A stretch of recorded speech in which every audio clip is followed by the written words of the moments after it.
बिस्मिल्लाहिर्रहमानिर्रहीम। अस्सलाम वालेकुम। आप उसामा गाजी यूट्यूब चैनल देख रहे हैं। चर्चा हो रहा है एक कॉलम का भी और एक मुलाकात का भी। अब देखिए कि किस किस तरह से धोखा दिया जाता है, किस किस तरह बातें कही जाती हैं और होता क्या है। एक तो नून लीग की पार्लिमानी कमेटी का या पार्लिमानी पार्टी का इजलास हुआ और उसमें बात ये सामने आई कि अब सब कुछ छोड़ें, सेनेट इलेक्शन हमने होने नहीं देने थे, लेकिन अब फैसला किया है नून लीग ने कि भरपूर शिरकत करनी है, सेनेट इलेक्शन में भरपूर शिरकत करनी है और पार्लियामेंट में भी भरपूर शिरकत करनी है। और जरदारी साहब ने तो अपना रंग दिखा दिया, अपना जर दिखा दिया, जादूगर तो वो हैं। और उन्होंने जिस तरह से अब बात करी नहीं पीडीएम ठीक है, और जबकि दूसरी तरफ पीपल्स पार्टी की तरफ से कह दिया गया है कि तहरीक अदम एतमाद लाई जाए इमरान खान के खिलाफ। मगर अब क्या तहरीक अदम एतमाद आनी है?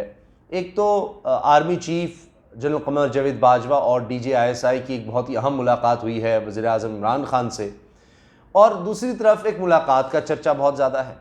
और चूँकि ये मुलाकात अब खुफिया नहीं रह सकी, तो इस वजह से अब ज़ुबैर साहब ने एक दफ़ा फिर इस मुलाकात को मान लिया है।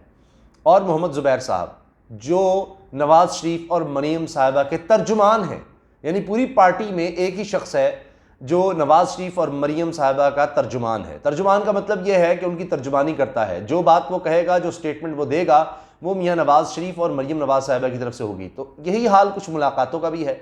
अब हाल ही में मुलाकात हुई है, मोहम्मद ज़ुबैर साहब ने फिर आर्मी चीफ से मुलाकात की है और ख़ुद माना है कि 10 से 12 मिनट ये मुलाकात जारी रही। और अब फिर बात ये होगी कि कहीं जैम गोइयाँ शुरू हो जाएगी कि जी क्या बात हुई क्या नहीं, और कहेंगे कि नहीं हमने तो कोई बात ही नहीं की नवाज़ शरीफ के हवाले से या मरीम नवाज़ साहब के हवाले से या पार्टी के हवाले से, कोई बात ही नहीं हुई। अब प्रोग्राम में बैठकर उन्होंने टेलीविज़न पर बैठकर तो इस मुलाकात को माना भी और कहा कि बस ये खुशगवार माहौल में हुई और ये अचानक हो गई। और फिर वो अजीब सी बात करते हैं ज़ुबैर साहब के, जी ये तो आर्मी चीफ को तो पता होता है कौन कौन आ रहा है, ये कैसे हो सकता है उनको ना पता हो। अच्छा, यानी जैसे इनको खुद नहीं पता था कि कौन कौन आ रहा है और क्या होगा, वहाँ क्या इंतज़ामात होंगे। इन्होंने कहा कि जी मैंने जाना है उस जगह पर और बस वहाँ पर बुला लिया गया और मैं चला गया। देखिए मैं आपके सामने अब ज़ुबैर साहब की जो मुलाकात है, जहाँ से ये सारा मामला शुरू हुआ था और बहुत ज़्यादा हेडलाइंस बनी थी, तो उसमें हुआ ये था कि जब हमले शुरू हुए नवाज़ शरीफ की तरफ से, मरीम नवाज़ साहिबा की तरफ से, तो मायूसी की वजह से हुए। और ये सितंबर के शुरू की बात है कि ये मुलाकात हुई ज़ुबैर साहब की आर्मी चीफ से, और उसमें ये कहा गया कि जी आप जो है ना हमें कोई रिलीफ दिलवाएं और मरीम साहबा और नवाज़ शरीफ साहब के हवाले से कुछ कहें, कुछ करें। तो फिर आर्मी चीफ की तरफ से उस वक्त भी जवाब दिया गया था कि जी जो भी कानूनी मामलात हैं वो अदालतें देखेंगी, और जो यानी जो केसेस के मामलात हैं वो अदालतें देखेंगी, और जो दीगर मामलात हैं सियासी या कानूनी वो आप पार्लियामेंट देखेगी, हमें आप इसमें ना लाएं। अच्छा, अब इस मुलाकात को डिनाई करते रहे सब। मरीम साहबा ने कहा जी हमारा कोई नुमाइंदा नहीं मिला आर्मी चीफ से और हमले पे हमले हो रहे थे। और फिर बाद में DGISPR की तरफ से कंफर्म किया गया कि जी ना सिर्फ ये मुलाकात हुई बल्कि इसमें मरीम साहिबा और नवाज़ शरीफ के हवाले से ही बात हुई। और फिर ज़ुबैर साहब जो इस चीज़ को डिनाई कर रहे थे कि नहीं जी ऐसी कोई बात नहीं हुई, हम पहले तो मुलाकात का ही नहीं कह रहे थे, फिर कहते रहे कि जनाब कोई ऐसी बात नहीं हुई, कोई रिलीफ की बात नहीं हुई, कोई डील की बात नहीं हुई, कोई नवाज़ शरीफ मरीम की बात नहीं हुई। फिर उन्होंने मान लिया, और जब इतनी फिर वो बेइज्जती हुई, रुसवाई हुई, झूठ पे झूठ, झूठ पे झूठ, तो खैर फिर नवाज़ शरीफ साहब ने कहा, ये देखिए मेरे पास वो ट्वीट्स का प्रिंट आउट मौजूद है, मैं आपको पढ़कर सुना देता हूँ कि जी मियाँ नवाज़ शरीफ ने क्या कहा। हालिया वाक़यात से एक बार फिर साबित होता है कि किस तरह बाज़ मुलाकातें 7 पर्दों में छुपी रहती हैं और किस तरह बाज़ की तशहीर करके मर्जी के मानी पहनाए जाते हैं। ये खेल अब बंद हो जाना चाहिए। आज मैं अपनी जमात को हिदायत जारी कर रहा हूँ कि आईने पाकिस्तान के तकाज़ों और ख़ुद मुसल्लह फ़ौज को अपने हलफ की पासदारी याद कराने के लिए आइंदा हमारी जमात का कोई रुकन इनफरादी, जमाती या ज़ाती सतह पर अस्करी और मुतल्लिक़ा एजेंसियों के नुमाइंदों से मुलाकात नहीं करेगा। कौमी दिफा और आइनी तकाज़ों के लिए ज़रूरी हुआ तो जमाती क़यादत की मंजूरी के साथ ऐसी हर मुलाकात एलानिया होगी और इसे खुफिया नहीं रखा जाएगा। अब ये नवाज़ शरीफ साहब की इजाज़त के बगैर मुलाकात हुई है या उनकी इजाज़त से हुई है, वो कह रहे हैं कि जी आइंदा हमारी जमात का कोई रुकन इनफरादी, जमाती या ज़ाती सतह पर अस्करी और मुतल्लिक़ा एजेंसियों के नुमाइंदों से मुलाकात नहीं करेगा। कौमी दिफा और आईनी तकाज़ों के लिए ज़रूरी हुआ तो जमाती क़यादत की मंजूरी के साथ ऐसी हर मुलाकात एलानी होगी, इसे खुफिया नहीं रखा जाएगा। तो ये कौमी दिफा और आईनी तकाज़ों के लिए अगर ज़रूरी था ये मुलाकात का, तो फिर इसको खुफिया क्यों रखा गया, पहले क्यों नहीं बताया गया? और फिर ये 10 से 12 मिनट क्या मुलाकात होती रही, और जब आपने मना किया था उसके बावजूद हुई, तो ये क्या चक्कर है? फिर मरीम साहब तो कहती हैं कि जी इस्टेब्लिशमेंट बैकफुट पर आ गई है।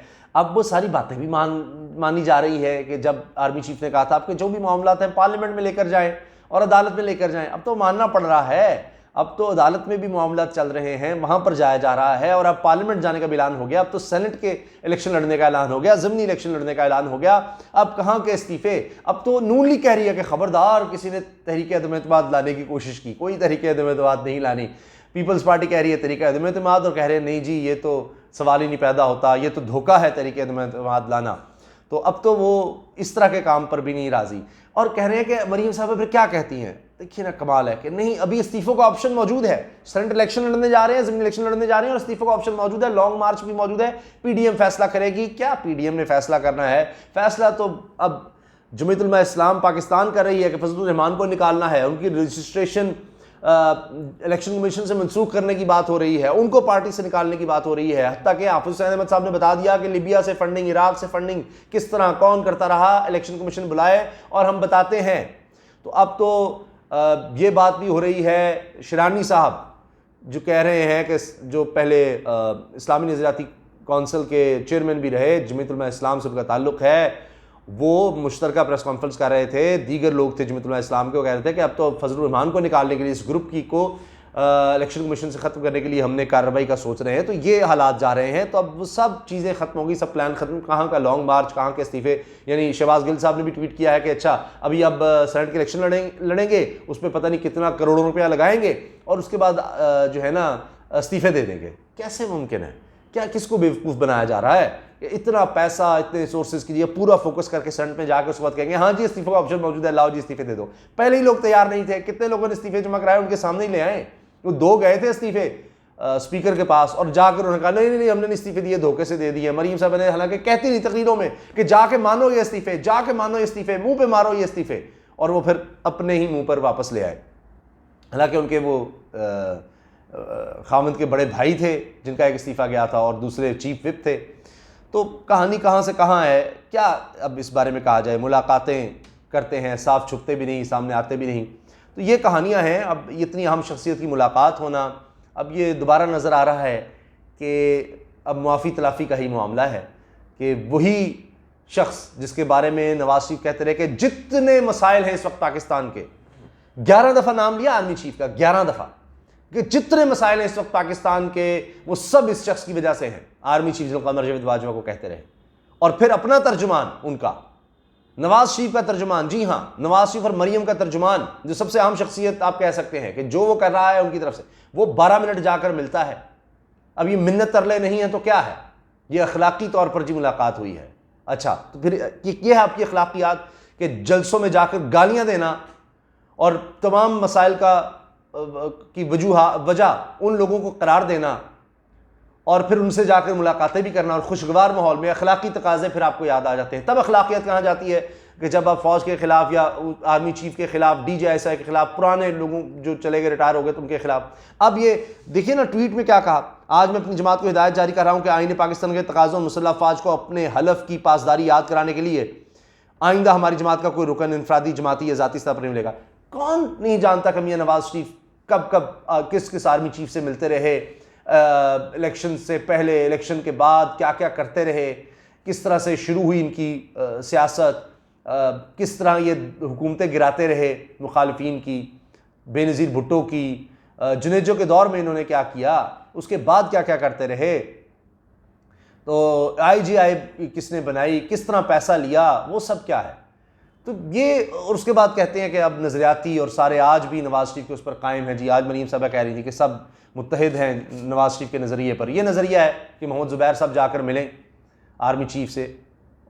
खैर एक और आर्टिकल जनाब जिसका बड़ा चर्चा है साले जाफ़र साहब का, उसमें तो वो जिक्र करते हैं कि जी नहीं, सिवाय मोहम्मद ज़ुबैर के वो सबसे मिले आर्मी चीफ और इनकी फैमिली से नहीं मिले मोहम्मद ज़ुबैर की। बहरहाल ज़ुबैर साहब ने अभी बात मान ली है और उसको तनकीद का निशाना इसलिए बनाया जा रहा है कि साले जाफिर साहब पहले नवाज़ शरीफ के हवाले से कॉलम लिखते थे कि नवाज़ शरीफ अगर किसी मुल्क में गए हैं तो वहाँ पर हवा ठंडी चल पड़ी, मौसम बदल गया और क्या क्या हो गया, और बड़ी तारीफ़ें किया करते थे नवाज़ शरीफ साहब की।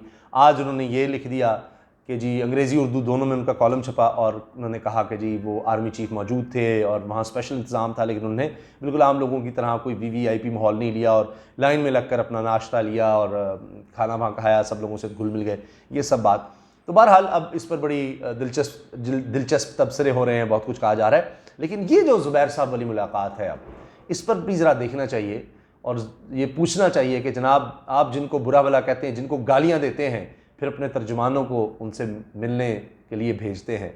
और अब आप देख लीजिए, अब वो लगता है मैंने जो पहले ही आपसे अर्ज़ किया था, शाहिद खान अब्बासी साहब जाकर जो नवाज़ शरीफ को पैगाम दे आए हैं, तो उस मुलाकात ने भी असर दिखाया है और अब वो बराह रास्त हमले भी अब रुक गए हैं, जो कि अच्छी बात है। लेकिन ये गलत है कि आप पहले गले पड़ें और फिर पाँव पड़ें, फिर गले पड़ें फिर पाँव पड़ें। ये सिलसिला बंद होना चाहिए।